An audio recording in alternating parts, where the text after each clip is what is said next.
Okay, so as we're building in this series, discussing the end times, revealing the heart of God, the purposes of God, the methodology of God, we've been talking about how God reveals himself to be the God of Israel specifically, and then how that pours out to the whole world and how that applies to the whole world in context, him being the God of Israel. Let's build upon that concept in part 7. Because it's not just Israel that's involved in these end times. We have Israel, we have the church, and Islam, all three monotheistic religions. Dr. Davis, would you pick it up from there? Well, I have been somewhat taken aback by what's happening in the world, and it seems to be happening very rapidly. And specifically, we had an incident in Albuquerque, which is where we're located, at the University of New Mexico, an ugly outpouring of anti-Israel, anti-Semitic sentiment.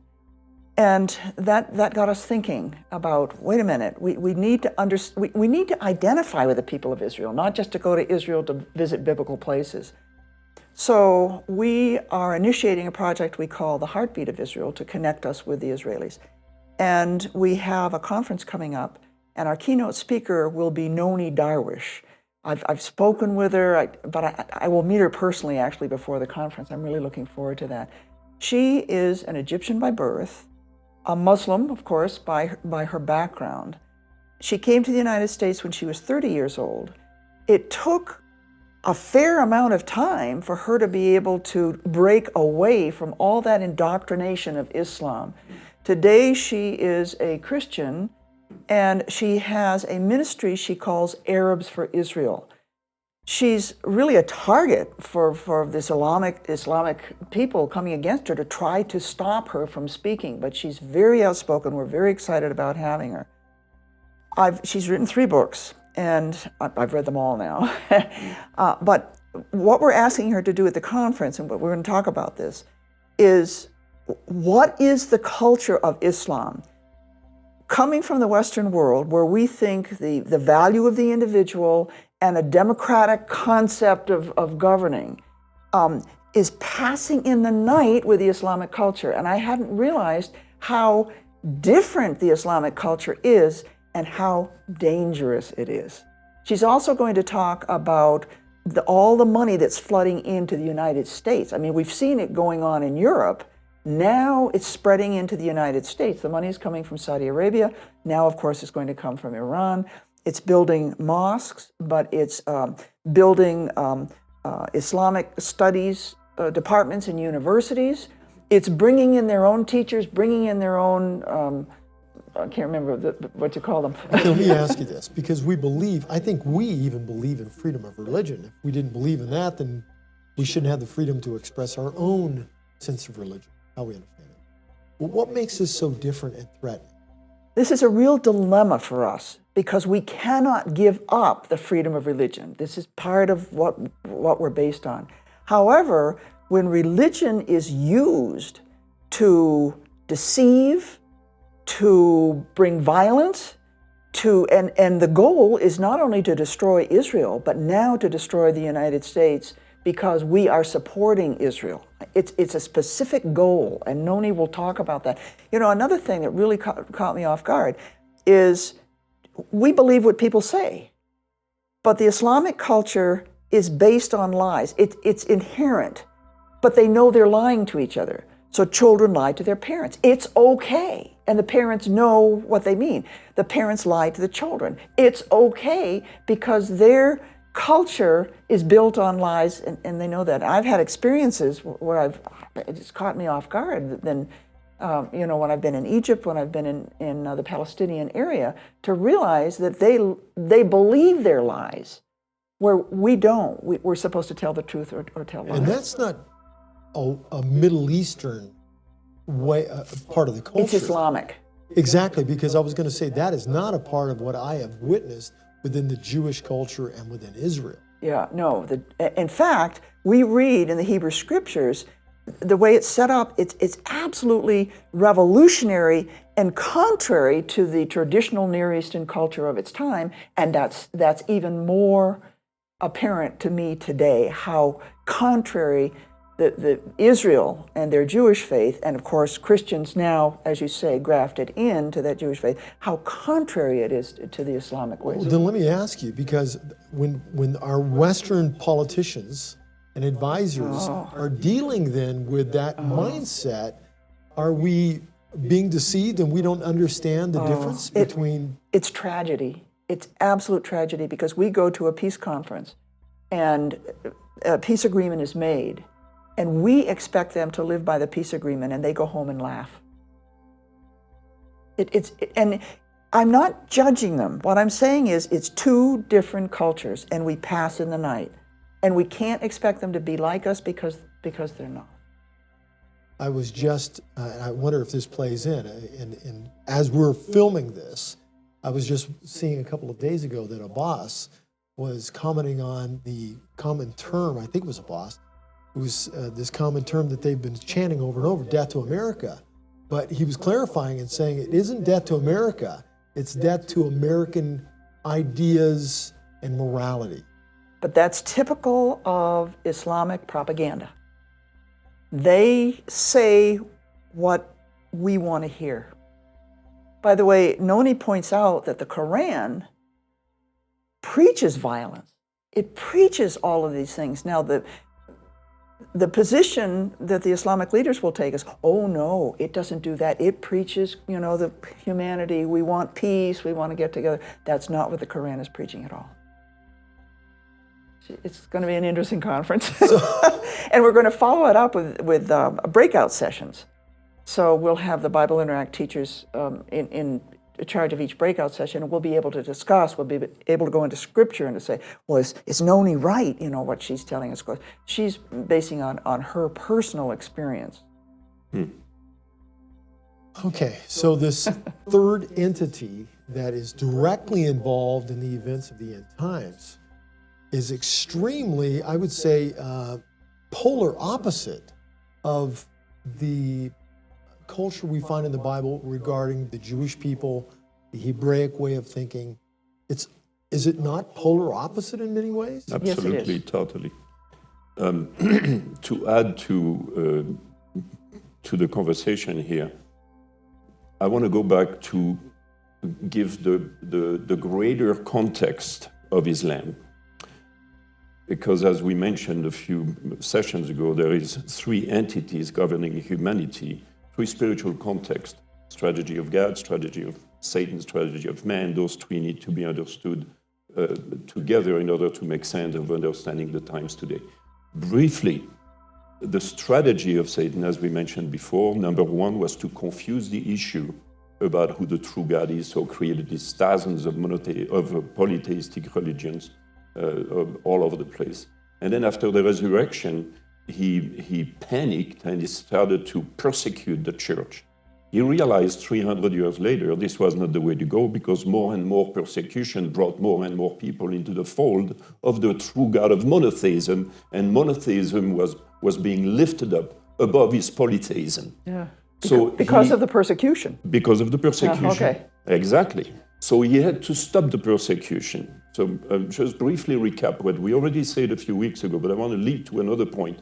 So his next strategy was to hinder the power of God in those who were revealing the monotheistic God of Israel, the only true one God. So he hinders the power in the church by Christianizing by eliminating all of the feasts of God. He eliminates this. The Council of Nicaea, there's very clear writings about this, okay? And he Christianizes his, what I call Satan's feasts. There's the feast of the Lord, there's the feast of Satan, which were the Babylonian Mithra god and the goddess of fertility and so on and so forth. Those were the satanic feasts. He Christianizes those, and now he hinders the power of God effectively through many other things. I have a whole teaching on this. But now that's not good enough. He waits for a couple of 100 years, 300 years after the Catholic Church was launched, and now he decides to create his own monotheism. You mentioned the three monotheistic religions. Islam is not a monotheistic religion. It appears to be this way because when Muhammad was born, you see, there were 360 gods in the Arab world. The black box in Mecca was already there when Muhammad was born. What Muhammad did was to eliminate 359 of the gods, and he kept the moon god. He kept the one moon god, the god of war, Allah. The moon represents, in the scripture, represents the earth and all the evil of the earth, you know, and where the sun represents God.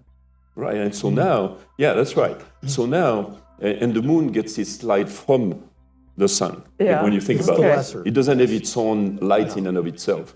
So interestingly enough, so Satan now, not content with having hindered the power of God to in the life of the church to declare monotheism and Yeshua as the Messiah, not content with that, he decides to create his own monotheism, and that's how Islam was born. Now you got to realize when Muhammad died in 532 A.D. in 593, 61 years later, the mosque was built on Mount Zion. And he said, that's my territory. When God says, no, that's mine. So now we're looking at a mosque that has been built there since then. Okay? Now, what we're seeing today is, as we are in the culmination of the time, we're seeing the restoration of the fig tree we mentioned last week as Israel, and we're seeing God bringing his people back into the land, right? And we're seeing the church now being moved upon by God in a restoration, not really a reformation, a restoration of righteousness that was intended by God for it to live in, by the Torah, the instruction book of God. So we're seeing three entities that are being worked on today. Unredeemed Israel, the Jewish people that have yet to come to know the Messiah has already come. The church, which declares the Messiah, and Islam. These three are coming up to the surface today. What is interesting to understand is that Satan knows that the times are soon over for him, okay? What is happening in the world today, and there's much more to teach on this, but here is why I understand the Western mindset accepting Islam within its ranks. We have to now look at the world system from man's perspective and its intention to create a society that is utopian. Now, it looks like by accepting Islam, it's never going to happen. There's so much to talk about. Let me just try to be brief.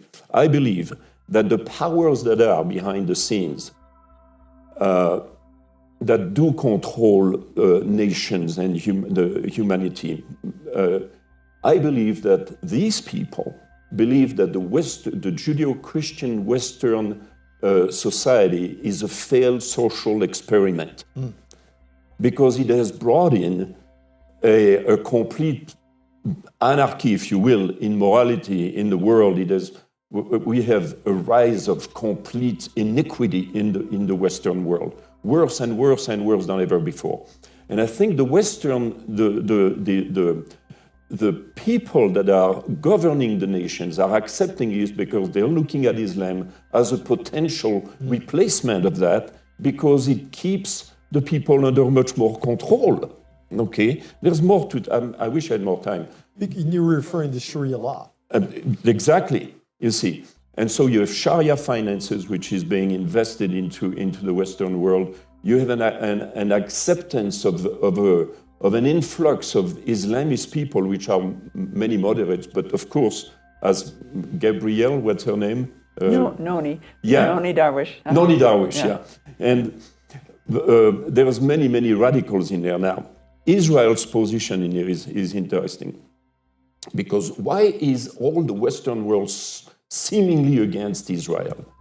In 2004, I became suspicious of something, and I keep still the same position that came up with in 2004. One clue that was given to me back then was when Ariel Sharon decided to withdraw from Gaza. And I thought, what is the matter here? Something is wrong. Ariel Sharon was totally focused on keeping Israel, on delivering Israel, on setting Israel. He withdraws from Gaza, and I thought something is wrong. Here is what I believe there is. Okay, we have to understand from the context of Islam. Okay, there are two views of the Mahdi. You have the Shiite view of the Mahdi, which believes that it has to destroy the Western before the Mahdi comes. That's Iran, Syria, Hezbollah, Fatah. All of these groups are more from a doctrinal Islamic view of the Mahdi coming, and they have to destroy the West. Okay.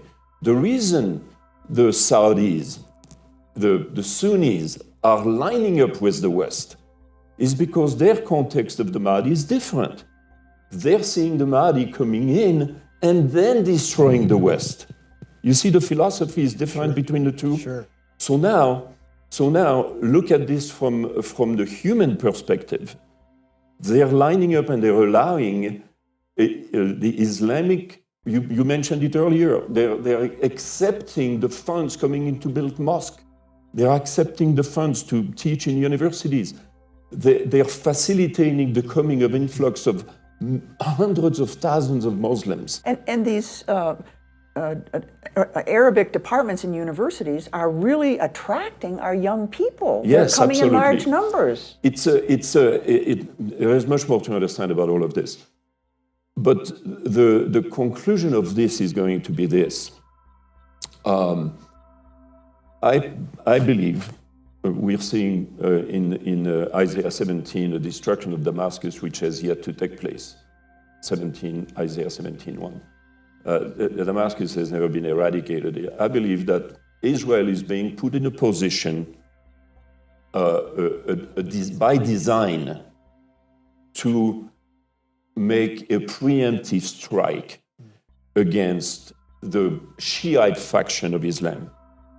It makes absolutely no sense to me that the Western world should give $150 billion to Iran when they know very well they want to destroy the lands. Why is this? It doesn't make any sense. It doesn't make any sense. Why?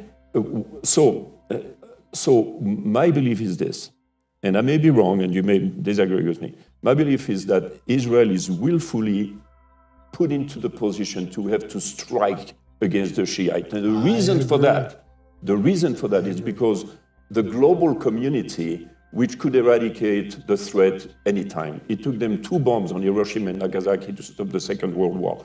What kind of power do we have today? One Trident submarine has more power on board than all the bombs that were dropped in the Second World War, Vietnam, and Korea combined.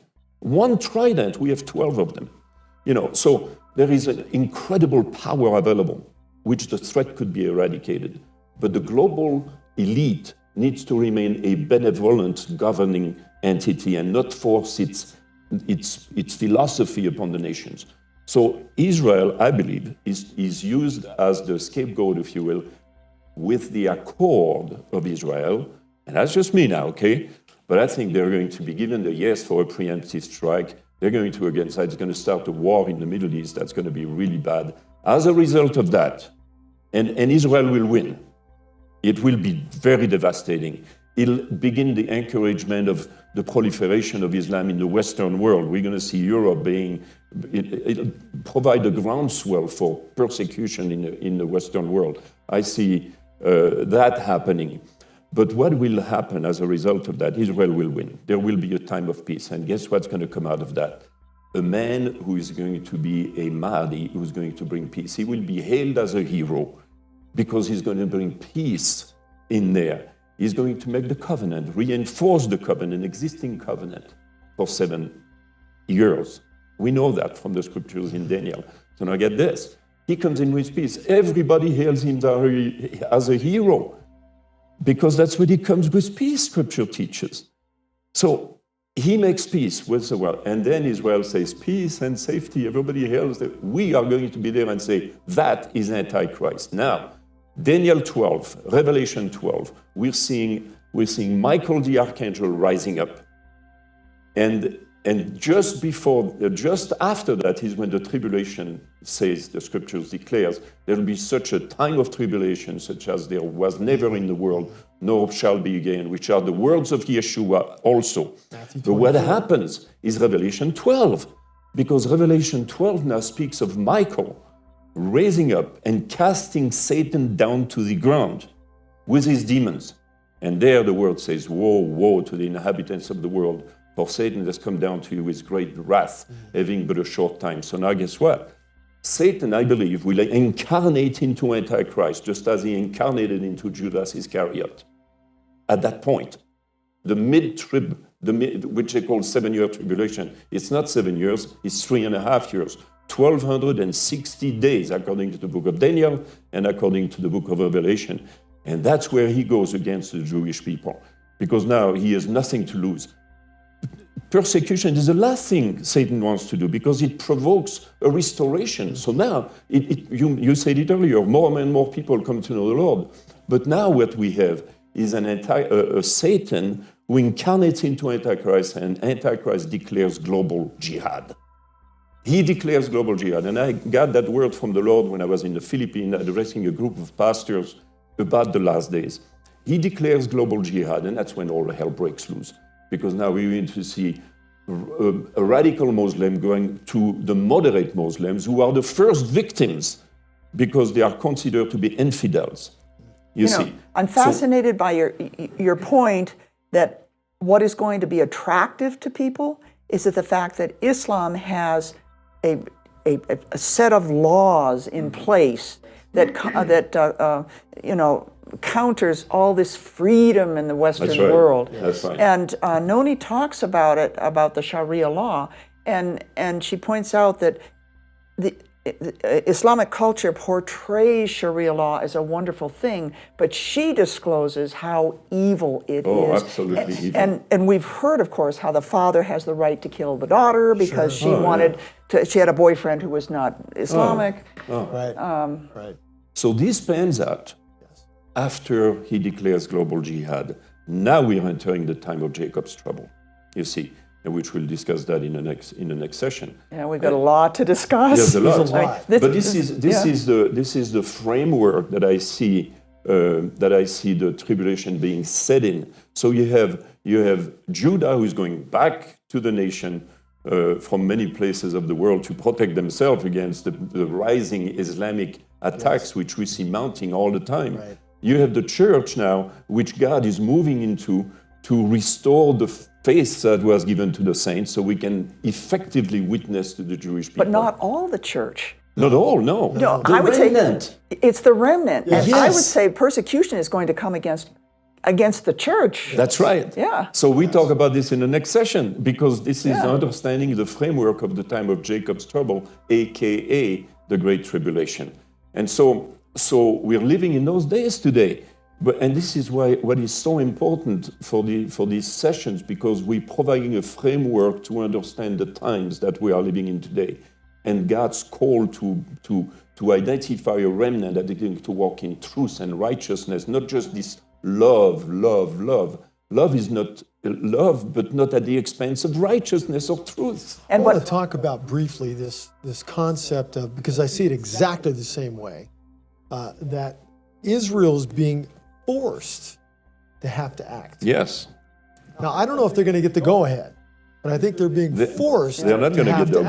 go-ahead. Yeah, I don't think They're so. going to either. do it on their own. I think they're going to do it on their own, and I think then the United Nations, or whatever the group is at that time, is going to say and condemn them for their acts, as they continue to do for whatever reason, it's a spiritual issue going on. Obviously. Yeah, I think, you see, this is just me now, okay? When Ariel Sharon withdrew, and I remember on Habibi, Netanyahu was Minister of Finance under Ariel Sharon, and he quit when Ariel Sharon decided to withdraw. He quit. He would have never been elected as prime minister if he had gone along with the system. So he quit that, okay? But here is what I think happened during that days. Ariel Sharon, you know, the powers that are, and there's so much to talk, the powers that are approach Ariel Sharon. It's just my belief now, okay? That, you know, we know that they want you in the Mediterranean Sea. It doesn't matter what sacrifice you make, you're going to end up in the Mediterranean Sea. You know that, and I know that, and we know that. So go ahead and make the sacrifices, and you will come to a point where you've satisfied the requirements. You're talking about giving up land. Yeah, giving up land, giving up whatever, and I don't know, it may even go as far as division of Jerusalem. I'm not quite sure. There is strong suspicion for that from some of the power behind the scenes, which Obama repeated in things. So there's a lot of things. But I think when you have accomplished all that you were supposed to do to make that peace, and they still go under it, now you have the right for self-defense.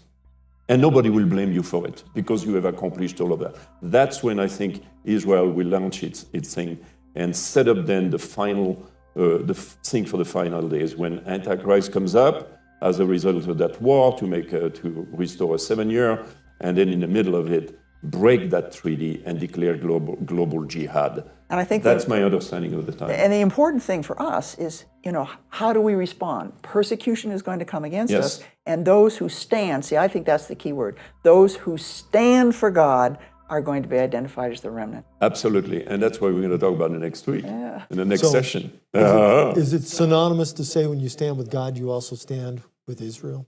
I would agree on Absolutely. that. Absolutely. Okay, so we'll get into that in the next part. Thank you.